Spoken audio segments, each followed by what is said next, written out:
신약성경 중에 마태복음 2장 1절에서 12절까지 말씀입니다. 신약성경 2면에 있는데요. 마태복음 2장 1절부터 12절까지 이 계시의 말씀을 봉독할 때에 살아계신 하나님의 음성을 들을 수 있기를 바랍니다. 헤롯 왕 때에 예수께서 유대 베들레헴에서 나심에 동방으로부터 박사들이 예루살렘에 이르러 말하되 유대인의 왕으로 나신 이가 어디 계시냐?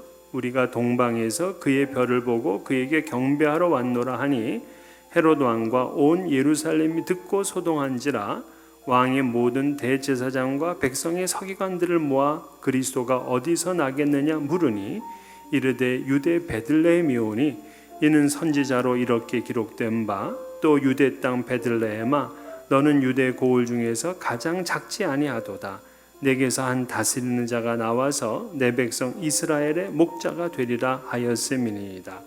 이에 헤롯이 가만히 박사들을 불러 별이 나타난 때를 자세히 묻고 베들레헴으로 보내며 이르되 가서 아기에 대하여 자세히 알아보고 찾거든 내게 고하여 나도 가서 그에게 경배하게 하라.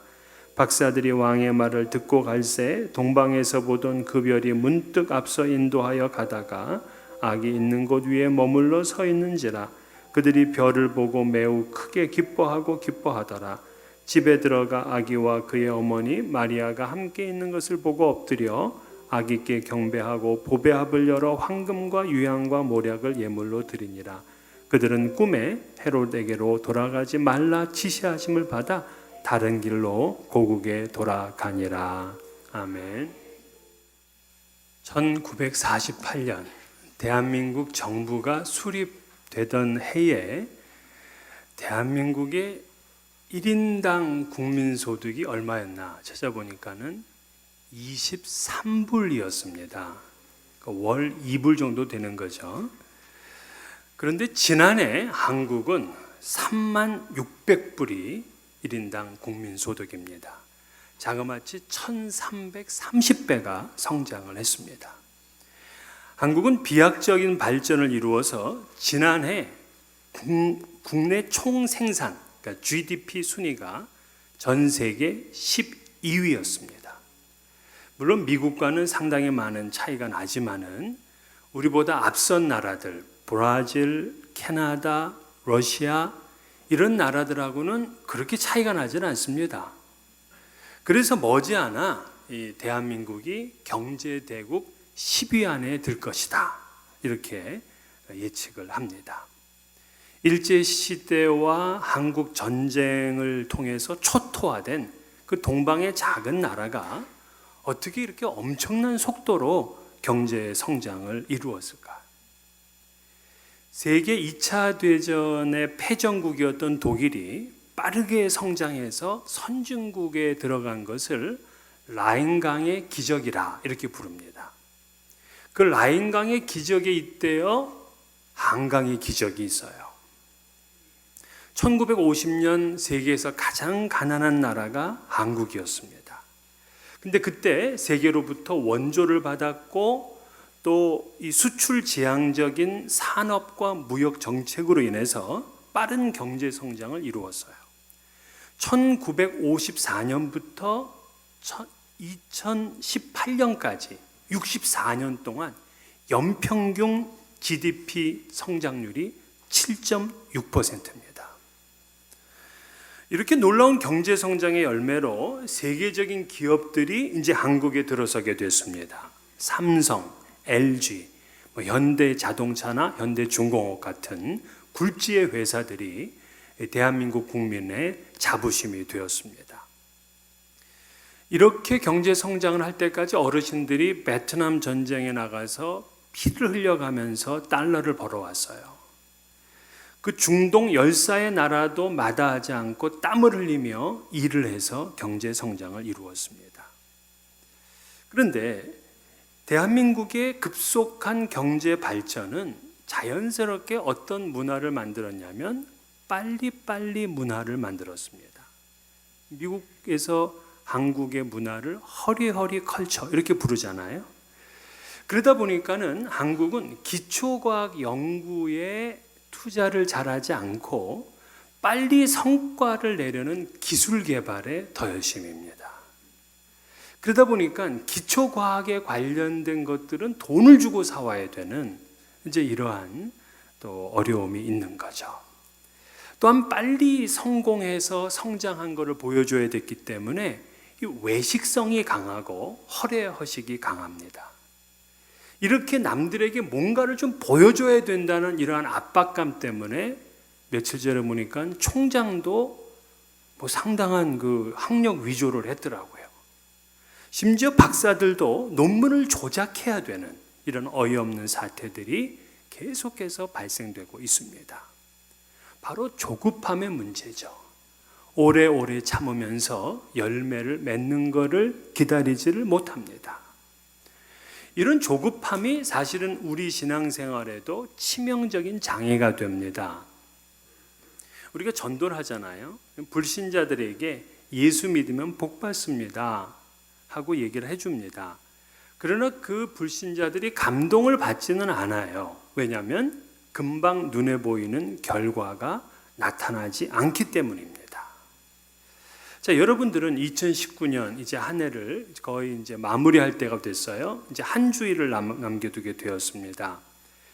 근데 지난 한 해 동안 여러분들은 믿음의 성장과 영적인 성숙함을 그만큼 달성하셨나요? 우리는 늘 조급한 일에 쫓기다 보니까는 하나님과의 깊은 친밀감 속으로 나아가지를 못했습니다. 사실 이 땅에 우리의 존재는 시간과 함께 했어요. 그러니까 80된 노인은 80년이라는 시간과 함께 했고요. 20살 된 청년은 20년이라는 시간과 함께 했어요.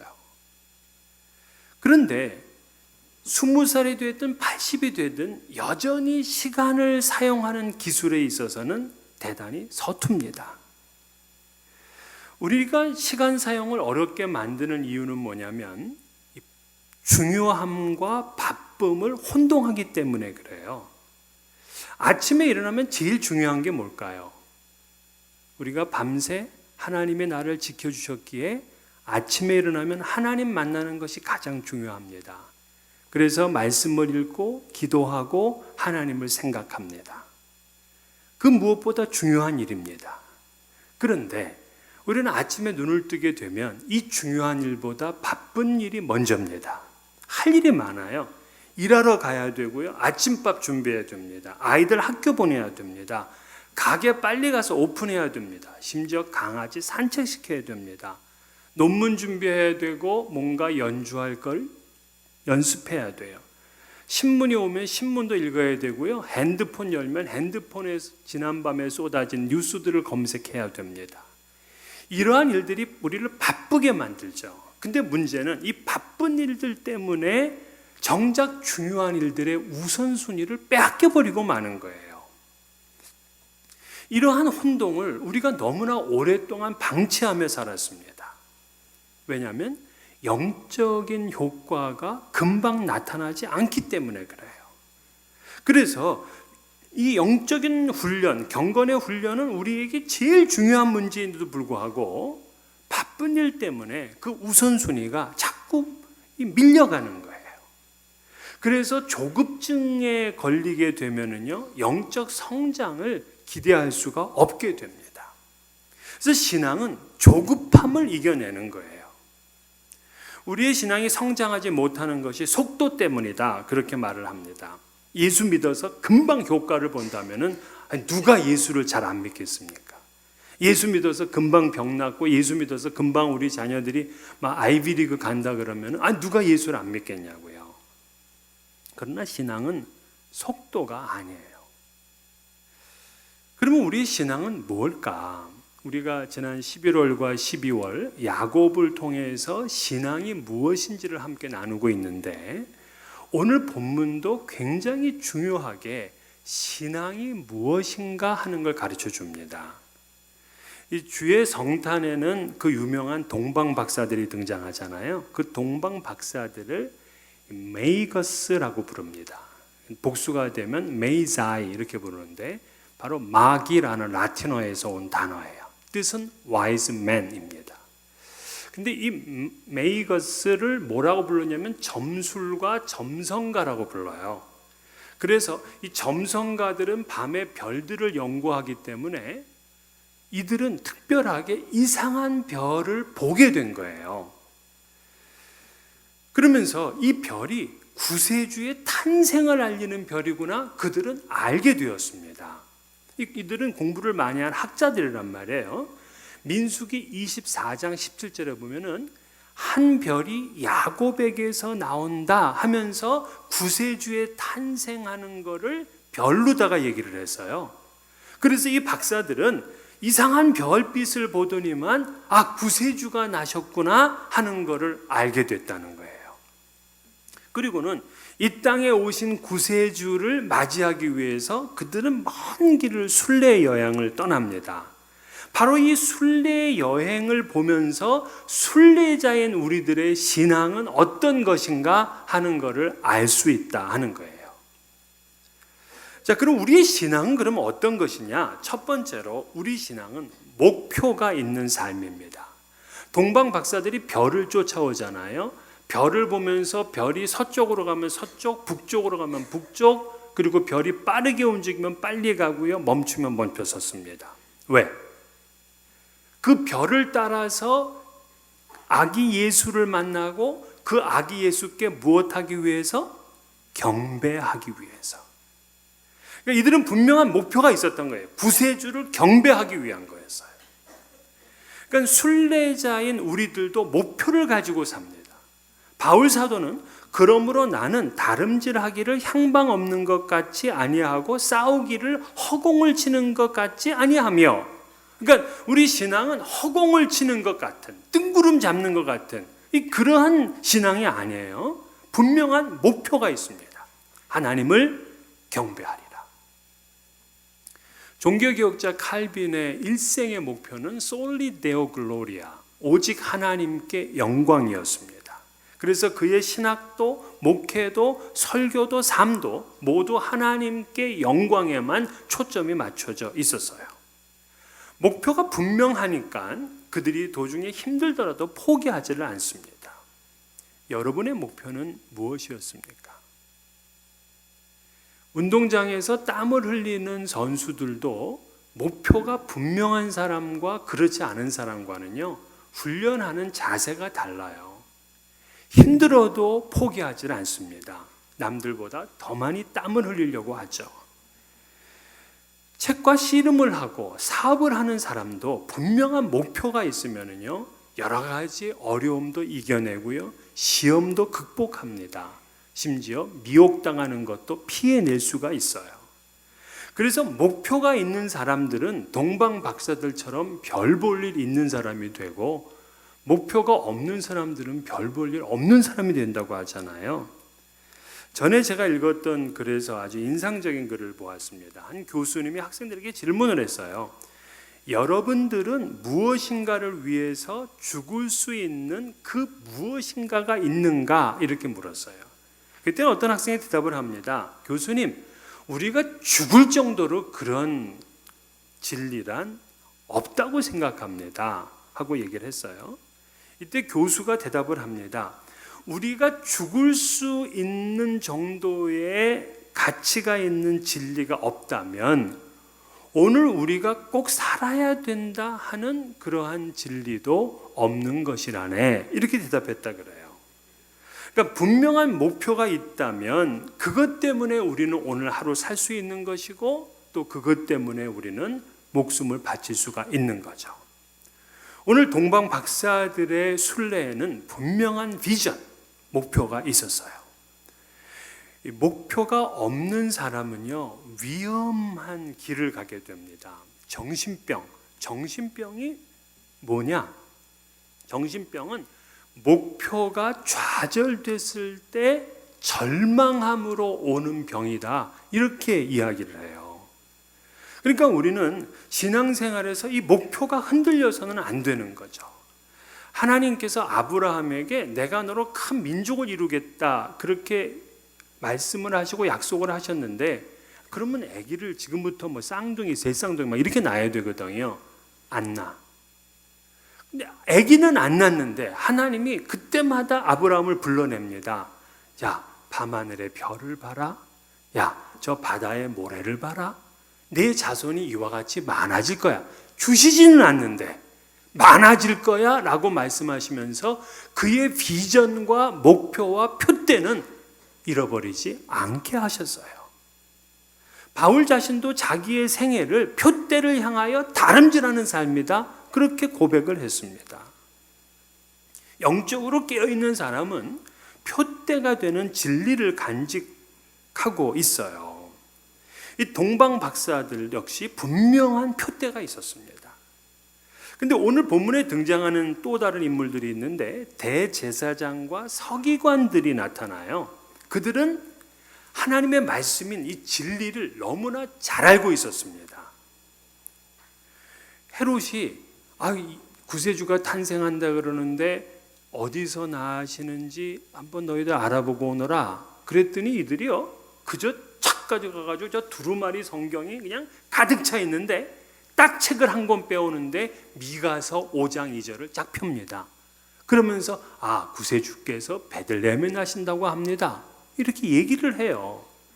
그들은 지식도 있었고 진리도 알고 있었지만은 정작 그들이 진리가 목표가 되지를 않았어요. 하나님을 경배하고 하나님께 영광을 돌려야 된다 하는 이런 목표의식이 없었기 때문에 결국에는 그 지식도 자기네들의 장식에 불과하고 자기네들이 출세하는 그런 도구 역할밖에 못한 거죠. 그러므로 우리는 신앙으로서 하나님께 영광, 하나님을 경배하리라 하는 이 분명한 목표를 가지고 살아야 된다 하는 겁니다. 두 번째, 이 순례자들, 이 동방 박사들을 통해서 신앙은 인내하는 삶이다 하는 걸 알 수 있어요. 자, 그들이 어디서부터 왔느냐? 고대 바벨론에서부터 왔습니다. 근데 고대 바벨론은 누가 살던 곳이냐면 아브라함이 살던 곳이에요. 아브라함이 주님께서 가라고 하는 명령을 따라서 서쪽으로 이동해서 가나안 땅으로 가잖아요. 동방 박사들도 그 길을 갔습니다. 그러려면 믿음이 있어야 되고 끝까지 인내해야 돼요. 아브라함도 그렇듯이 이 동방 박사들도 그랬어요. 근데 아브라함보다 더 힘든 길을 갔습니다. 왜냐하면 이 동방 박사들은 별을 보기 위해서 낮에 이동할 수가 없었어요. 밤에 이동해야 됐습니다. 밤에 이동하려면 춥습니다. 동물들의 위협도 있습니다. 강도를 만날 두려움도 있습니다. 그런 길을 가는 거예요. 그 힘들고 어려운 길을 가기 때문에 인내하지 못하면 중도에 포기하고 돌아가게 되는 겁니다. 우리 그 신앙인의 신앙 여정을 잘 이렇게 우화로 쓴 책이 존 버년의 철로 역정, Pilgrim's Progress라는 책이잖아요. 이 철로 역정의 주인공이 이 크리스티안, 이 사람은 순례자로서 영광의 문, 천국의 문까지 가야 되는데 그때까지 그는 죽을 고비를 넘깁니다. 온갖 어려움을 당하고 시험을 만납니다. 그러니까 우리 신앙인이라는 것이 영광의 문, 천국의 문 거기까지 갈 때까지 그만한 어려움이 있다는 거예요. 난관들이 있어요. 어둠의 길을 가야 돼요. 좁은 문으로 들어가야 됩니다. 그래서 우리는 인내가 반드시 필요한 거예요. 참아내셔야 돼요. 사도 바울은 우리가 선을 행하되 낙심하지 말지니 포기하지 아니하면 때가 이름에 거두리라. 예수님께서도 너희의 인내로 너희 영혼을 얻으리라. 히브리서 기자도 너희에게 인내가 필요하면 너희가 하나님의 뜻을 행한 후에 약속하신 것을 받기 위함이라. 그러니까 인내가 없으면 열매도 없고 인내가 없으면 영생도 없고 인내가 없으면 약속의 성취도 없어요. 약속이 성취되고 열매를 얻고 영생을 얻기 위해서 반드시 필요한 것이 인내예요. 그래서 전에 오카노 목사님, 돌아가신 오카노 목사님은 신앙은 한마디로 오래 참는 거다, 인내다, 그렇게 그냥 단순하게 설명을 했더라고요. 근데 우리가 신앙에서 그 인내하기가 어려운 게 장애나 고통 때문이 아니라 오히려 쉬운 길 때문이다, 그렇게 얘기를 해요. 인내하며 가지 못하는 게 쉬운 길, 지름길 때문이라는 거예요. 예수님께서 광야에서 3가지 시험을 받으셨는데 그 중에 한 가지가 지름길 시험이에요. 이 사탄은 예수를 산 정상 위에 올려다가 놓고서는 자기에게 절을 하래요. 그러면 천하 만국의 영광을 너에게 주겠다고 합니다. 되게 쉬운 길이죠. 한 번만 절하면 돼요. 신앙의 성취를 얻을 때까지 우리의 어려움은 이 쉬운 길, 이 지름길입니다. 그래서 쉬운 길, 지름길을 경계해야 되는 거예요. 하나님께서 약속하신 바를 이룰 때까지는요, 오랜 시간이 걸려요.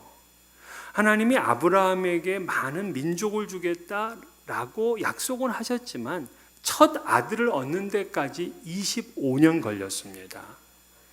또한 이스라엘 백성들에게 젖과 꿀이 흐르는 땅을 주시겠다 하시고서 출애굽시키신 다음에 40년 걸렸습니다. 다윗에게 그 머리에 왕의 기름을 붓고서 22년 6개월이 지나야 이스라엘의 왕이 되었습니다. 그러니까 목표를 얻을 때까지는 그만한 시간이 필요했어요. 그러므로 우리는 그때까지 참고 기다려야 돼요. 돌아가서는 안 돼요.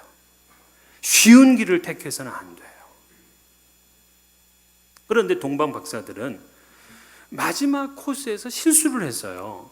그들은 갑자기 별을 따라가다가 별이 사라지니까 인내심이 금방 바닥에 나버린 겁니다. 그러면서 쉬운 길을 택했어요. 쉬운 길이 뭡니까? 헤롯궁에 가서 이 이스라엘의 박사들에게 물어보면 되거든요. 그래서 헤롯궁을 찾아서 이 구세주가 어디서 날지를 물었습니다.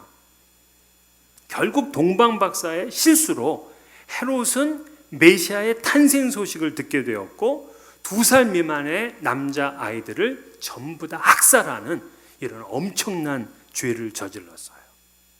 동방박사가 끝까지 인내로 기다렸다면, 비록 지금 자기 앞에 별이 보이지 않지만 조금만 더 기다렸더라면, 그래서 그 별을 찾고 예수님을 찾아가 경배했더라면은 각 가정에 이러한 비극은 일어나지 않았을 것입니다. 그런데 그 한 번의 실수로 엄청난 비극을 만들었던 그러한 일이 생겨난 거예요. 왜? 인내하지 못했기 때문에.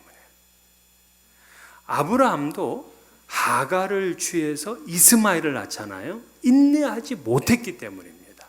그래서 그 이스마엘과 이스라엘이 지금까지 4,000년 동안 전쟁을 하는데 바로 이스라엘과 중동의 전쟁이죠. 갑자기 별을 따라가는데 별이 안 보일 때 있어요. 그래도 참으셔야 돼요. 그래도 인내하셔야 됩니다. 구절을 보게 되면은요, 그들이 헤롯궁에서 나오니까 문득 별이 다시 나타났다 이렇게 써 있어요.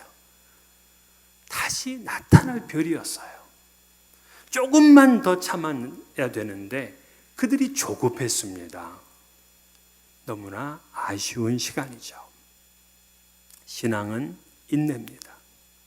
3번째는 신앙은 최선을 다해 주님께 예배하는 삶입니다. 그러니까 우리가 동방 박사들이 그들이 이제 경배하러 지금 이 길을 나섰잖아요. 근데 그들이 경배만 그냥 가서 하는 것이 아니라 아기 예수께 드릴 예물을 가져가는데 바로 황금과 유향과 모략입니다. 근데 황금은 왕권을, 이 유향은 신권을, 모략은 예수의 순환과 죽음을 상징해요. 그래서 황금, 유향, 모략은 정말 예수님의 그 본체, 그것을 상징하는 그러한 예물입니다. 그 정성을 다해서 그들이 주님을 가장 기쁘시게 할 만한 예물을 준비한 겁니다. 근데 오늘 본문에 보면 어떤 경배가 나오냐면 헤롯의 경배가 나와요. 헤롯이 동방박사의 방문을 받고서는 그 동방박사들에게 부탁을 합니다. 너네들이 찾게 되면 돌아가는 길에 나에게 좀 정확한 장소를 알려달라. 그러면 나도 가서 경배하겠노라. 이렇게 얘기를 해요. 헤롯의 경배 스타일입니다. 입은 경배한다 그러고 겉모양은 경배한다고 하지만은 그 마음은 살인과 교만과 미움과 질투로 가득 차 있어요. 그는 자기와 자기 아들이 왕이 되는 것 외에는 용납하지를 않습니다. 이것을 뭐라고 부르냐면 헤롯 신드롬, 또 킹 신드롬이라고 부르죠. 유대인의 왕으로 나신 그리스도만을 제거한다면 나와 내 자손이 영원히 왕이 될 것이다, 이렇게 착각하는 거죠. 자기를 내려놓지 못하는 사람은 하나님을 진심으로 경배할 수가 없어요. 자기 마음속에 자기가 가득 차 있는 사람, 자기가 왕인 사람은 하나님을 정성을 다해서, 최선을 다해서 예배할 수가 없습니다. 겸손했던 이스라엘의 왕 사울이 변하게 된 것도 바로 킹 신드롬 때문이었어요. 주님은 영과 진리로 예배하는 사람을 찾으시지 입으로만 경배하는 사람을 찾지를 않으십니다. 그래서 신앙이란 뭐냐? 최선을 다해서 하나님을 예배하는 삶인 거예요. 마지막에는 한 가지 더, 신앙은 잘못을 돌이키고 말씀에 순종하는 삶입니다. 이 동방 박사들이 아기 예수를 만나요. 그런데 거기서 하룻밤을 유하면서 꿈에 헤롯에게로 돌아가지 말라 하는 천사의 음성을 듣습니다. 그래서 그들은 다시금 같은 실수를 반복하지 않아요. 그리고 다른 길로 고국에 갑니다. 영어 성경 보니까 They return to their country by another route, 이렇게 되어 있어요. 그러니까 그들은 잘못된 길로 왔지만 이제 another route, 다른 길을 택했다는 거예요. 다시금 또다시 헤롯궁에 돌아가는 그러한 어리석은 일을 하지를 않아요. 다른 길을 가요. 잘못된 길을 왔는데 그들은 그 길을 반복하지를 않았다는 거예요. 여러분, 구약의 다윗과 신약의 베드로가 위대한 이유는 그들이 실수나 잘못을 하나도 안 했기 때문이다, 그거 아니에요. 인간은 실수하고 잘못을 합니다. 그런데 그들이 위대한 건 뭐냐면 또다시 그 배신의 길, 또다시 그 죄인의 길로 가지 않았다는 사실이에요. 그 길이 아닌 줄 알면 우리는 다른 길로 가야 돼요. 이상하게도 안 되는 줄 알면서 왜 그랬을까? 그리고 또다시 그 길로 가는 오류를 범해서는 안 되는 거죠. 여러분, 지난 한 해 동안 여러분이 온 길 옳은 길이셨나요? 혹시 옛사람의 습관대로 살았다면 another route, 다른 길을 가셔야 돼요. 나는 늘 누군가로부터 받아야 되겠다, 움켜쥐어야 되겠다 하는 손이었다면 다른 길, 이제는 베풀고 나누는 손길이 되어야 됩니다. 세상을 향한 욕망, 그런 생애를 살았다면 이제는 하나님 나라를 위한 거룩한 열망의 삶을 살아야 돼요. 그게 다른 길입니다. 오늘 성탄주일 여러분의 신앙을 한번 각자 점검해 보십시오. 나는 참빛 되신 예수 그리스도, 그분을 목표로 하고 살았는가? 그리고 끝까지 참고 인내했는가? 주님께 최선을 다한 삶을 살았는가? 잘못된 길에 돌이켜 주님께 순종하는 삶을 살았는가?